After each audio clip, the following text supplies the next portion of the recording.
తూర్పుగోదావరి జిల్లా రాజమహేంద్రవరంలో బీసీల హక్కుల సాధన కోసం ఐక్యంగా పోరాడాలని జాతీయ బీసీ సంక్షేమ సంఘం పిలుపునిచ్చింది. మీడియా సమావేశంలో రాష్ట్ర మహిళా విభాగం అధ్యక్షురాలి ఎలకల నూకలమ్మ మాట్లాడుతూ బడుగు బలహీన వర్గాల హక్కుల కోసం బీసీలు ఒక్కటిగా ఉద్యమించాల్సిన అవసరం ఉందన్నారు. చట్టసభల్లో రిజర్వేషన్లు, స్థానిక సంస్థల్లో సముచిత వాటా కోసం ఉద్యమాన్ని మరింత ఉధృతం చేస్తున్నామని తెలిపారు.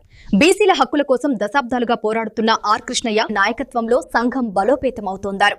ఈ సందర్భంగా మండపేట నియోజకవర్గ అధ్యక్షుడిగా వాసంశెట్టి వెంకటరమణను నియమించారు. సుదీర్ఘకాలంగా రాష్ట్ర వ్యాప్తంగా ఉద్యమాలు, పోరాటాలు, ధర్నాలు చేస్తూ ఒక బలమైన నిర్మాణంతో జాతీయ బీసీ సంక్షేమ సంఘం ఆంధ్రప్రదేశ్ శాఖ దినదిన అభివృద్ధి చెందుతూ ఒక చైతన్యవంతమైన టీంని ఏర్పాటు చేసుకుని ముందుకెళ్లడం జరుగుతుంది. అందులో భాగంగా ఈ రోజున రాజమండ్రిలో సమావేశం ఏర్పాటు చేయడం జరిగింది. మేము గత కొంతకాలంగా సుదీర్ఘ పోరాటాల ఫలితంగా జాతీయ బీసీ సంక్షేమ సంఘం సుదీర్ఘ పోరాటాల ఫలితంగా అనేక విజయాలు సాధించినటువంటి చరిత్ర, అలాగే బీసీలకి రావాల్సిన వాటాల్లో ఏ రోజు కూడా రాజీ పడకుండా ఉద్యమం చేస్తూ పోరాటం చేస్తూ ముందుకెళ్లడం జరిగింది.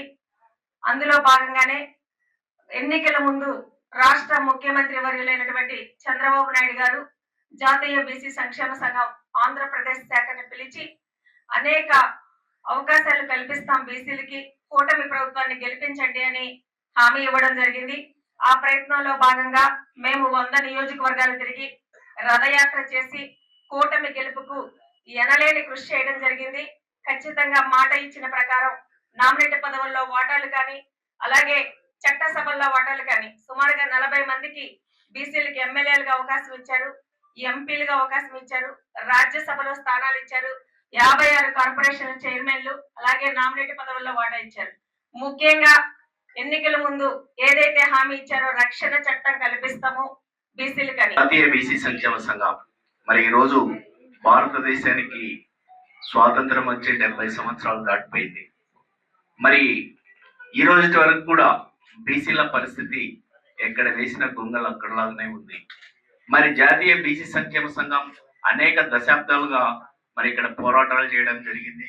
రాజకీయంగా అయితేనేమి, ఆర్థికంగా అయితేనేమి, సామాజికంగా పరంగా అయితేనేమి, విద్యాపరంగా అయితేనేమి అనేక సంస్కరణల్ని ఈ ప్రభుత్వాల్లో తీసుకురావడానికి ఒత్తిడి తీసుకురావడం జరిగింది.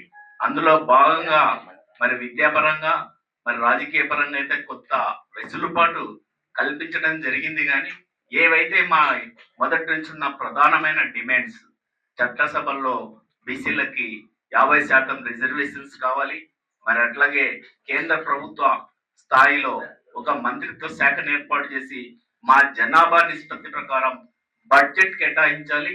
మరి అట్లాగే ఈ రోజు మహిళా బిల్లు పెట్టారు, మహిళా బిల్లులో బీసీ మహిళలకు సబ్ కోటా ఇవ్వాలి. మరి ఏదైతే బీసీ ఉద్యోగులు ఉన్నారో వాళ్ళకి ప్రమోషన్స్ లో మరి వాటా ఇవ్వాలి.